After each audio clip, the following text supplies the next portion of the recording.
Sabarimala സ്വർണ്ണക്കൊള്ളയിൽ Thiruvithamkoor Devaswom board മുൻ അധ്യക്ഷൻ PS Prashant ഉൾപ്പെടെയുള്ളവർക്കെതിരെ പുതിയ കേസെടുക്കുന്നതിൽ നിയമോപദേശം തേടി പ്രത്യേക അന്വേഷണ സംഘം. നിലവിലുള്ള കേസിന്റെ ഭാഗമായി അന്വേഷിക്കണോ, പുതിയ FIR രജിസ്റ്റർ ചെയ്യണോ എന്നതിലാണ് SITക്ക് ആശയക്കുഴപ്പം. ഇതിനിടെ മുൻ ദേവസ്വം മന്ത്രിയും CPIM നേതാവുമായ കടകംപള്ളി സുരേന്ദ്രൻ ആഭ്യന്തരമന്ത്രി രമേശ് ചെന്നിത്തലയുമായി കൂടിക്കാഴ്ച നടത്തി. 2019 ദ്വാരപാലക ശില്പപാളികൾ സ്വർണം പൂശാൻ കൊണ്ടുപോയ ശേഷം സ്വർണം കട്ടെടുത്തു. ഇത് മറയ്ക്കാൻ വേണ്ടിയാണ് 2025 വീണ്ടും ദ്വാരപാലക ശില്പപാളികൾ ചെന്നൈയിലേക്ക് കൊണ്ടുപോയതെന്നാണ് SIT കണ്ടെത്തൽ. അതിനാൽ 2019 തുടർച്ചയായതിനാൽ അതേ കേസിന്റെ ഭാഗമായി തന്നെ അന്വേഷിക്കാമെന്നും പിന്നീട് അധിക കുറ്റപത്രം നൽകാമെന്നുമാണ് പോലീസ് കരുതുന്നത്.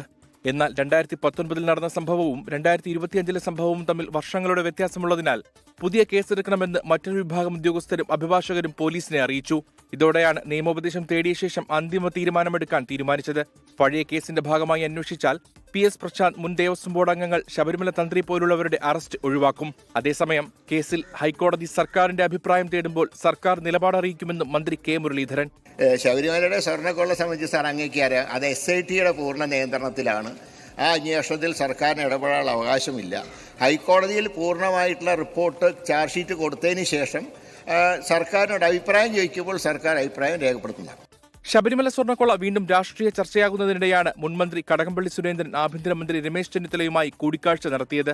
രമേശ് ചെന്നിത്തലയുടെ വഴുതക്കാട്ട് വീട്ടിലെത്തിയായിരുന്നു കൂടിക്കാഴ്ച. സൗഹൃദ സന്ദർശനമെന്നായിരുന്നു കടകംപള്ളി സുരേന്ദ്രന്റെ പ്രതികരണം. 24 തിരുവനന്തപുരം.